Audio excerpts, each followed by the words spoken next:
Alright, Shalom. This is Yah Ben Yasharallah, the analyzed in camp. First and foremost, I want to give all praise, honor, and glory to Yahweh, Bahasham, Yahweh Shai, Bahasham, Ha, Racha, Kodash, Ma'amath. A double honor to the elders and apostles of Great Millstone who rule well and teach well. A double honor to my elders as well, down here in the Lions Den camp. A hard one by Yasharallah. And a sincere water to the Akim, the Aquatim, and the Bunyam, the brothers, the sisters, and the children who were pushing the truth and believe it with sincerity. The water, Shalom. As you saw in the beforehand, the lesson, but this lesson was inspired by the elder Zaquan's lesson. This camp going into the chariots being out and about around. I think it was Iran or Iraq. I forget which one off the top of my head right now, but it was a very beautiful lesson. It made me think about Tobit chapter 3. Well, the whole story of Tobit, but specifically chapter 3, because as it would pertain to these times, similar to these times that we're in, because to kind of set the scene, Tobit was under I forget who it was, the names, but they were under captivity at that time. So Tobit was doing his best to have honor and to follow the law, statutes, commandments of Yahweh Shem Yahweh Shai. And then in doing that, I'm just gonna go ahead and read the story. And he was also blind at this time. So this is Tobit chapter 3, verse 1. It says, Then I being grieved did weep, and in my sorrow prayed, saying, O Yahweh, thou art just in all thy works, and all thy ways in mercy and truth, and thou judgest truly and justly forever. And Salakia, I'm reading from my Bible, because it'd be kind of hard to read from the phone the entire time. But I'm gonna try to keep it synced up so it's not too confusing. But I'm on verse 3 right now, so I'll start the verse 9. All right. Remember me and look on me. Punish me not for my sins and ignorances and the sins of my fathers who have sinned before thee. For they obeyed not thy commandments, wherefore thou hast delivered us. And our elders and the people who are the leaders of our people, they haven't followed the law, statutes, commandments of Yahweh Hashem Yahweh Shai, and they haven't had hope and faith into him. And all their works are wicked and vanity. But wherefore thou hast, for they obey not thy commandments, wherefore thou hast delivered us for a spoil and unto captivity and unto death, and for a proverb, a reproach to all the nations among whom we are dispersed. And that's what we're in right now. Tobit was experiencing that back in the day, and everything was written.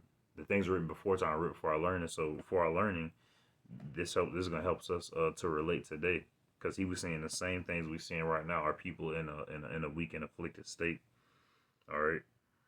It says verse 4, For they obeyed not thy commandments, wherefore thou hast delivered us for a spoil and unto captivity and unto death, and for a proverb of reproach.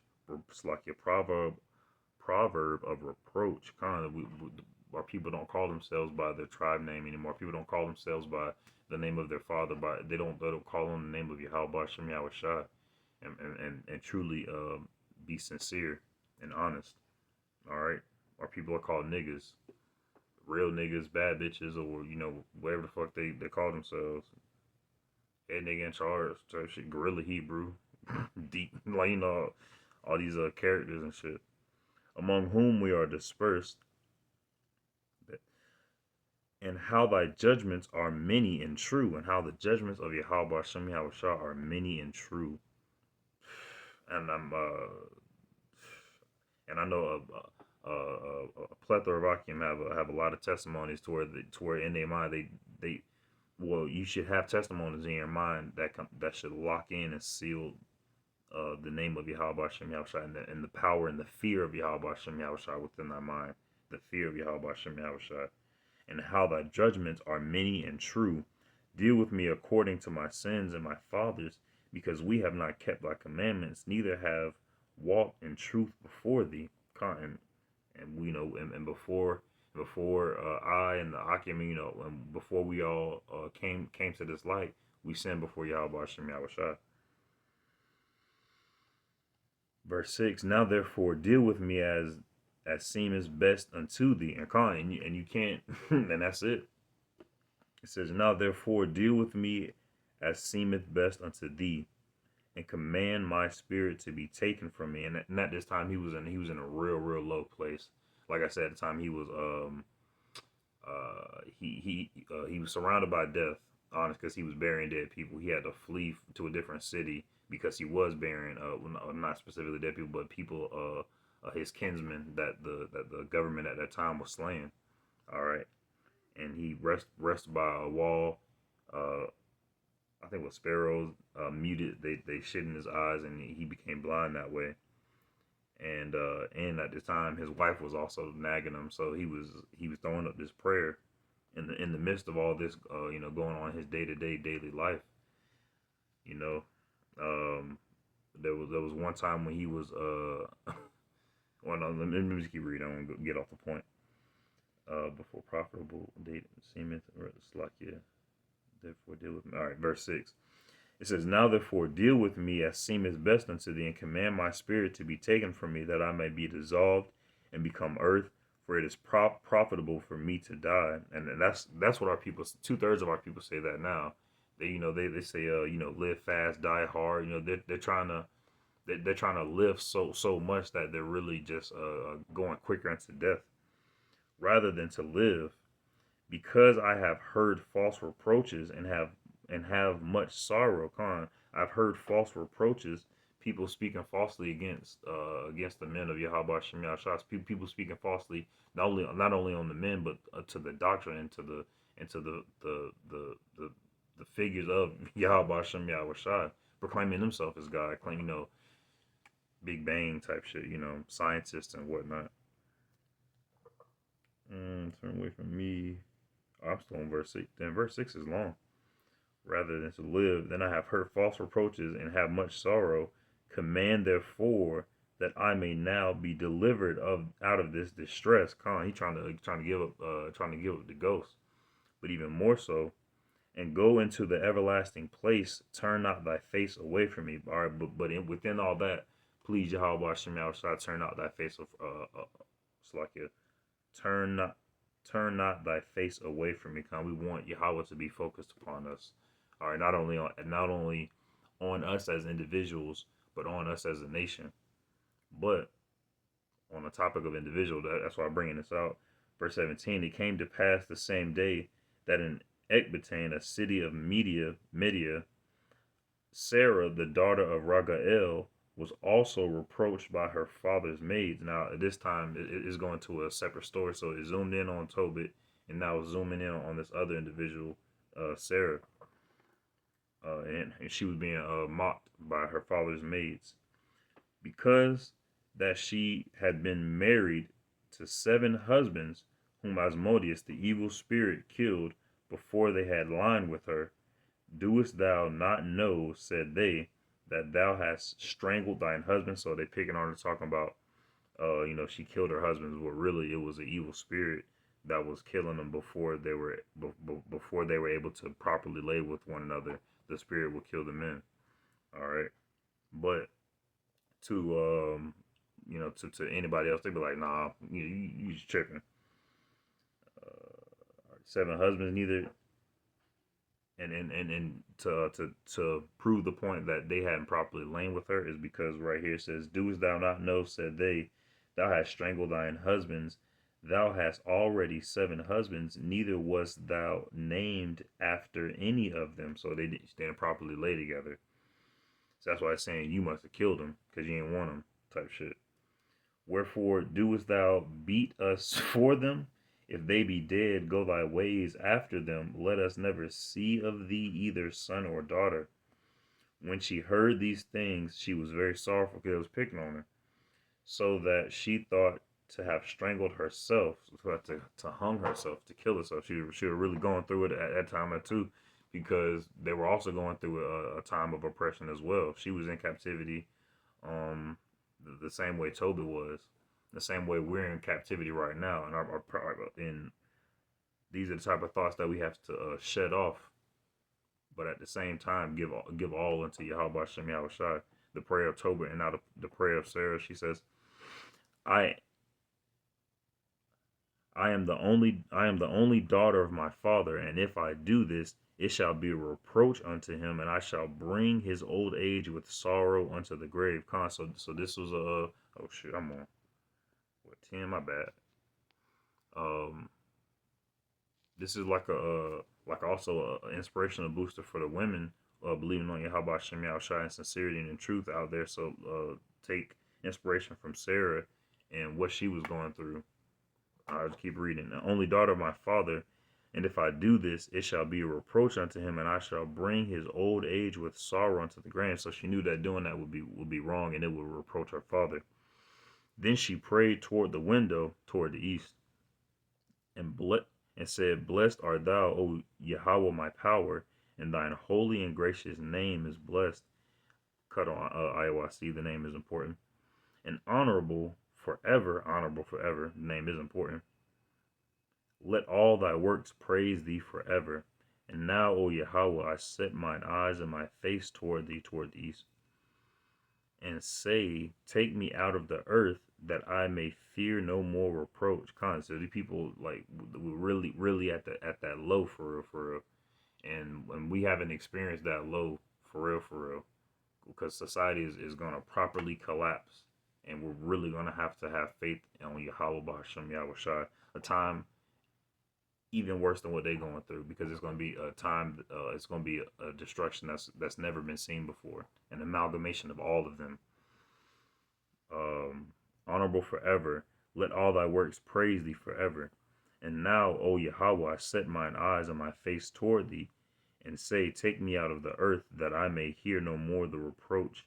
Thou knowest, Yahweh, that I am pure from all sin. She like, you know the truth, that I am pure from all sin with man, and that I never polluted my name, nor the name of my father in the land of my captivity. Right. So she didn't lay with them. I am the only daughter of my father, neither hath he any child to be his heir, neither any kinsman, neither any near kinsman, nor any son of his alive, to whom I may pray myself for a wife.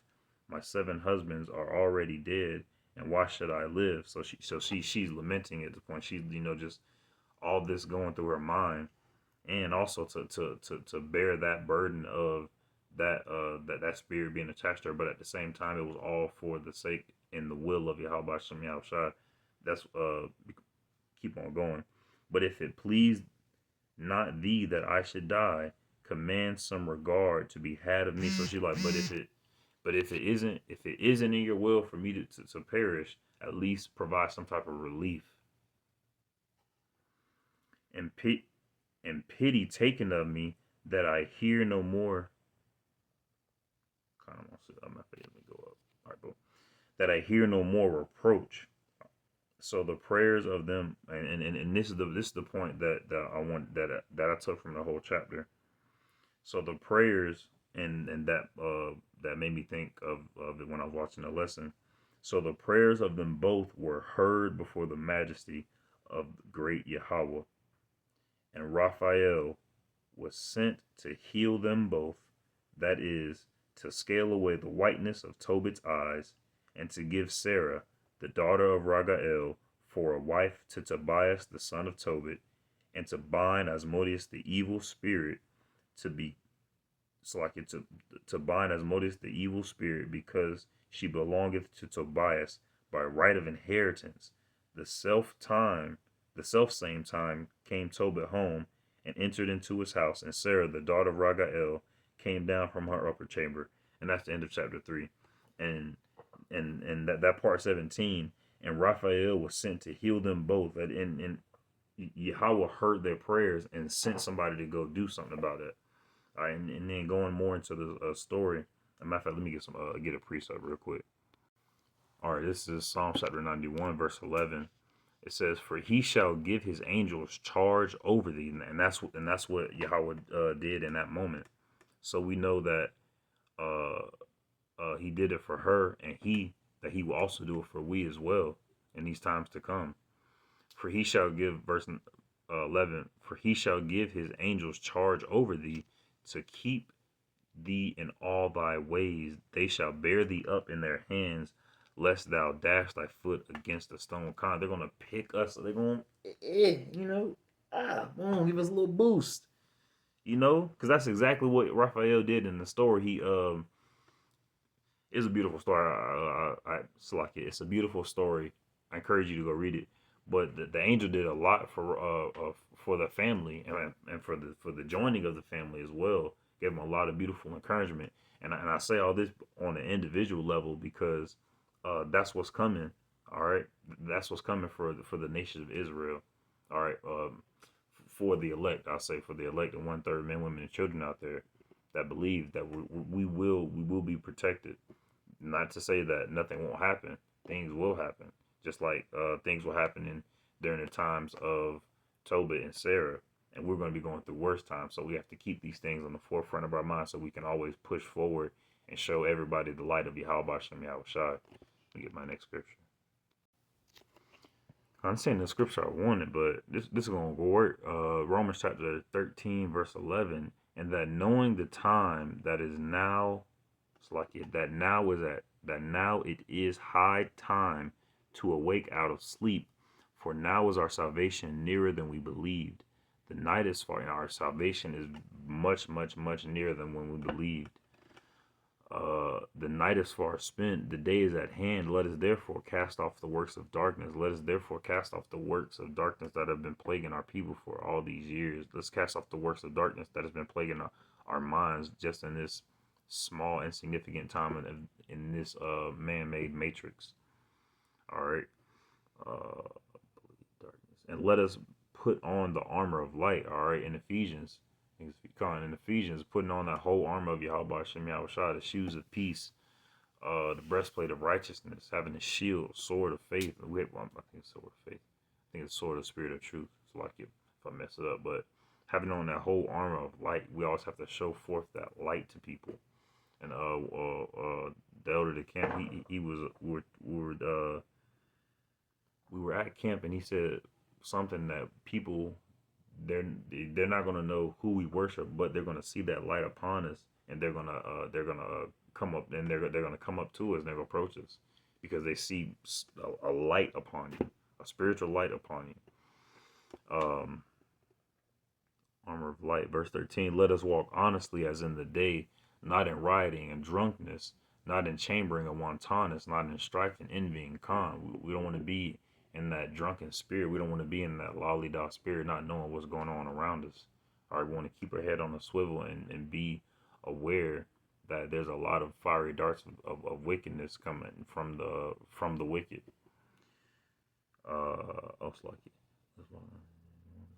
Envying, not in strife and envying as well. You can't, no envying. Verse 14, but put ye on the Lord Yahushua Mashiach, and make not provision for the flesh to fulfill the lust thereof. Don't fall into these diverse lusts. All right, don't. It's just not cool. All right, keep your mind disciplined on Yahweh Shem Yahushua. The Day of Atonement just passed, and that was a beautiful purging of the flesh. A beautiful purging of the flesh, I'll say, truly, because in the story of Tobit, Raphael eventually told Tobias who he was, and he said, you noticed I didn't eat or I didn't drink, and I popped in my head, I was like, wow, he was running off a straight power of the spirit, and that's power of the spirit of Yahweh Shem Yahushua. So it was just a very beautiful. Very, very beautiful encounter. There was one more scripture. Let me try to find it. No, I guess Romans 13 was the actual scripture I was looking for. So I pray and hope the lesson was edifying. Kahalayim la Yahweh Hashem Yahweh Shai. Shalom. Pray the lesson was edifying. Shalom.